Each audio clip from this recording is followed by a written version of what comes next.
salam bahagia dan sejahtera senantiasa. Penjelajah dunia masa depan, pencari cuan melalui jalur fitur-fitur aplikasi, teknologi, serta investasi yang semakin digandrungi.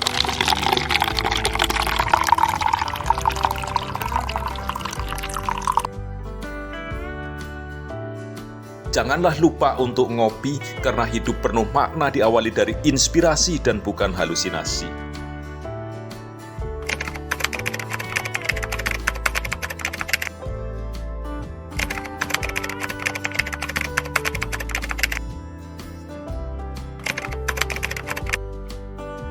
Seorang pria sekaligus AML atau analis anti pencucian uang yang bernama Martin. Dia bekerja di pusat Omnicorp Bank dan membuat sebuah laporan yang menyatakan kalau klien mereka tersebut mendapat pendapatan melebihi 7 miliar dolar yang mencurigakan dan menjadi temuan AML. Tapi bukannya mempercayai laporan yang dibuat Martin, si manajer yang bernama Bernard ini malah menganggap Martin udah keterlaluan.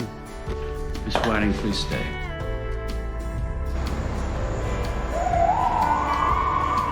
Laporan penghasilan sebuah galeri yang bernama Endelman yang dibuat Martin menjadi satu data kalau perusahaan tersebut telah melanggar, dan hal itu membuat rekan Martin yang bernama Robin ini sangat mengapresiasi penyidikan yang dibuat Martin. Tapi berbeda dengan Bernard yang gak sepemikiran dengan mereka, malah memindah tugaskan Martin.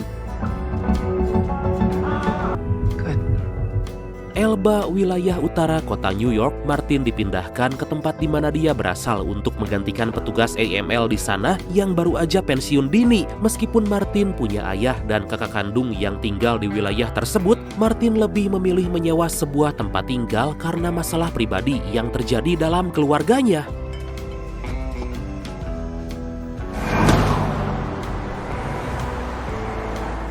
Sebelum berangkat kerja memulai aktivitas di tempat baru, dia terlebih dulu mampir ke sebuah minimarket untuk membeli bir. Tanpa diduga, ternyata minimarket tersebut adalah milik sahabat kecilnya yang bernama Earl.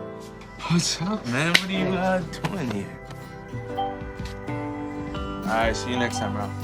Pada kesempatan itulah Earl yang kini punya sebuah proyek mengajak Martin untuk masuk ke sebuah ruangan pribadi. Di ruangan itulah terlihat Earl lagi melakukan transaksi jual beli harian kripto serta menambang Bitcoin. Tapi karena saat itu Bitcoin atau uang koin digital belum terlalu booming, Martin gak terlalu mengerti dan gak memperdulikan semua yang dikatakan Earl. Your electric bill's gotta be insane. No, man, it's all good.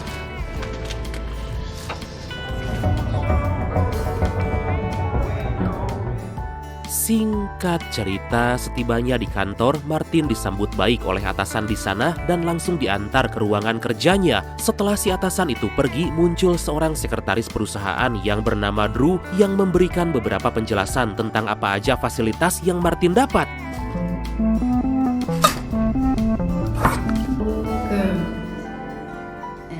Saat mereka lagi menikmati indahnya lantunan nyanyian Katie, Caleb tiba-tiba datang dan langsung mengusir mereka berdua. Diketahui Caleb melakukan hal itu karena dia sangat kecewa terhadap Martin. Gak cuma itu aja, sampai-sampai Caleb yang emosi pun tanpa basa-basi menghajar Martin di hadapan Earl. Beruntung sebelum situasi semakin memanas, Katie datang dan segera memisahkan mereka berdua.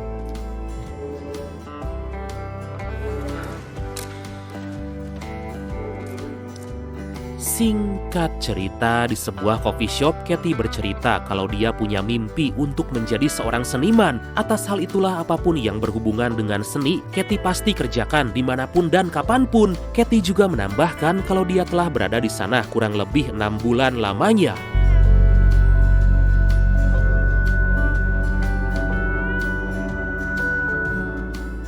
12 jam kemudian, mantan petugas AML tempat Martin bekerja sekarang yang bernama Janice dihampiri oleh Martin dan menanyakan apakah Janice menjalankan prosedur melaporkan laporan keuangan galeri Endelman terhadap OFSC, Kantor Pengawasan Aset Luar Negeri, atau Vincent, Badan Pengatur Departemen Keuangan Amerika Serikat. Setelah memastikan Janice menjalankan semua prosedur, Janice dimintai keterangan tentang galeri Endelman, tapi dia hanya mengatakan kata Carcassi.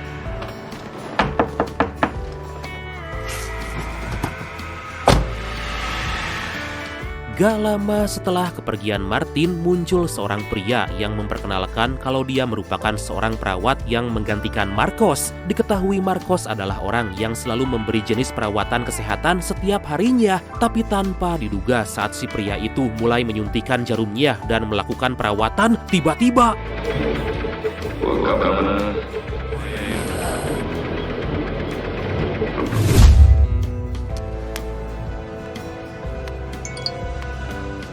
di ruangannya, Martin yang baru tiba mendapat pesan dari Earl tentang ID dan kata sandi yang dibutuhkan Martin tempo lalu. Saat Martin mencoba untuk membukanya, ternyata akun tersebut menggunakan keamanan ganda. Di tengah ambigunya itulah Martin dihubungi oleh Robin yang mengatakan kalau Martin dan dia berada dalam daftar penyelidikan pihak kepolisian yang bisa mereka andalkan atas laporan yang dibuat Martin. Suspects. It might just as soon mean that we're people they can rely upon for an honest testimonial.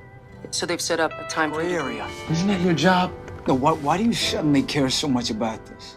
Beberapa waktu kemudian, tampak jelas Earl yang peduli pada Martin berniat membantu membongkar apakah benar galeri Endelman melakukan pencucian uang. Dengan keahliannya itulah Earl dapat menemukan sebuah fakta kalau sepertinya bank atau perusahaan tempat Martin bekerja juga kong kali kong dengan galeri Endelman. Karena kita bisa lihat Omnibank menginvestasikan uang senilai kurang lebih 10 juta dolar atau sekitar 163 miliar rupiah dalam bentuk kripto. Wow! This is that I'm buying Bitcoin over the counter to avoid market slippage. What's that?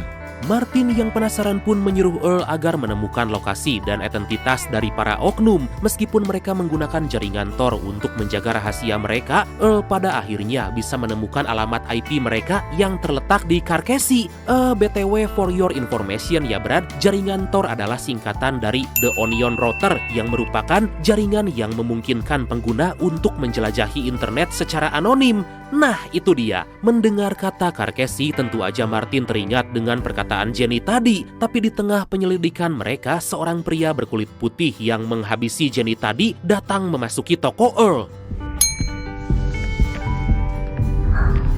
Di hadapan Earl, si pria yang bernama Bernard ini menanyakan apakah Earl punya vodka nyata. Gak paham dengan perkataan tersebut, Earl pun meminta Bernard agar menuliskan barang apa yang dia butuhkan. Setelah meninggalkan sepenggal tulisan, Bernard tanpa basa-basi langsung pergi meninggalkan Earl.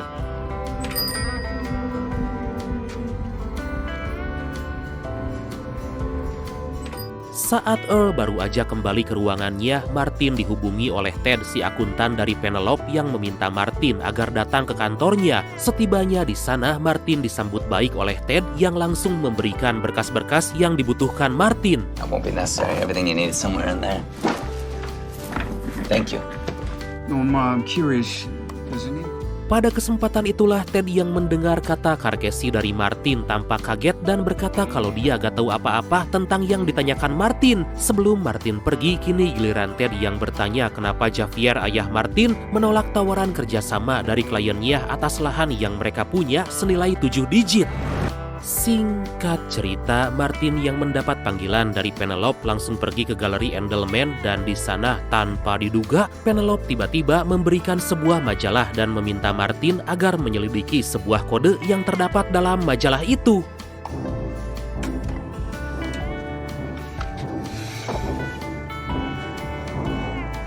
Setibanya di kantor, Martin langsung menyelidiki kode dan alamat yang terdapat di salah satu lembaran majalah. Ternyata setelah ditelaah lebih lanjut, Martin mendapati beberapa cuplikan dari para mafia Rusia yang kejam. Atas hal itulah Martin segera menghubungi Robin dan mengatakan kalau mafia Rusia telah melakukan pencucian uang melalui cabang Omnibank tempatnya bekerja. Mendengar hal itu, Robin langsung meminta beberapa bukti dan meminta Martin agar pulang beristirahat.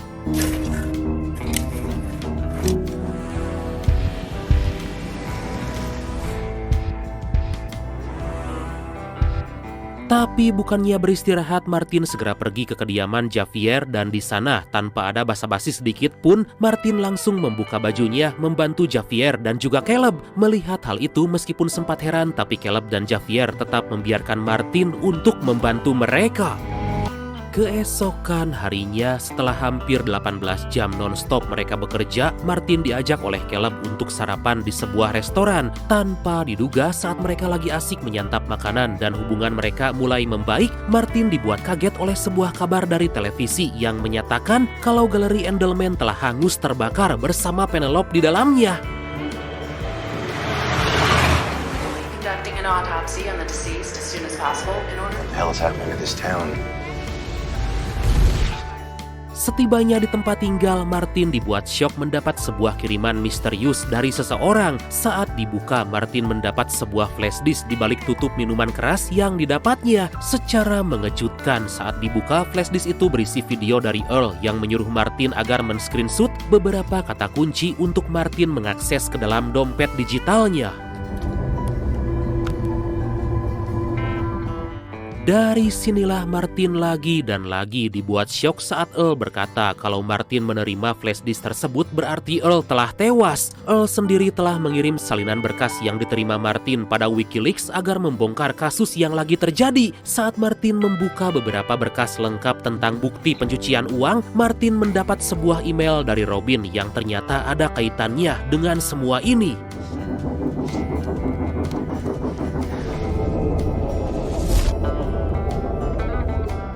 Gak berselang lama, Martin mendapat sebuah panggilan dari Caleb yang memintanya agar datang secepatnya ke rumah. Di sana Martin mendapat fakta kalau para mafia Rusia baru aja menculik ayahnya dan meminta Martin menyerahkan flash disk yang dia dapat dari Earl.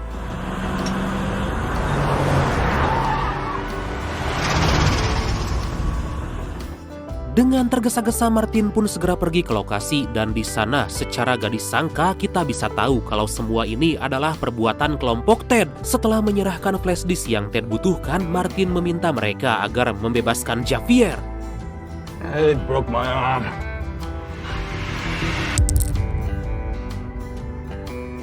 Gak berselang lama setelah Javier berhasil bebas, Caleb muncul dari belakang sembari menodongkan senjata ke arah Ted. Dan ternyata mereka telah berencana untuk menangkap Ted dan kelompoknya. Karena gak lama kemudian agen FBI yang mereka hubungi sebelumnya mulai berdatangan langsung menangkap dan mengejar semua kelompok Ted.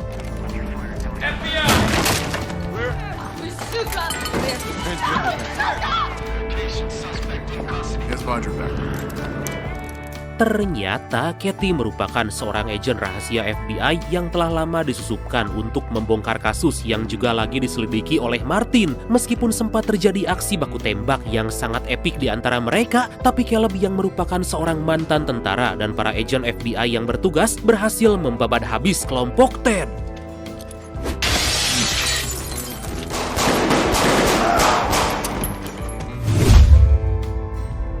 So forgive me if you know what I'm about to say.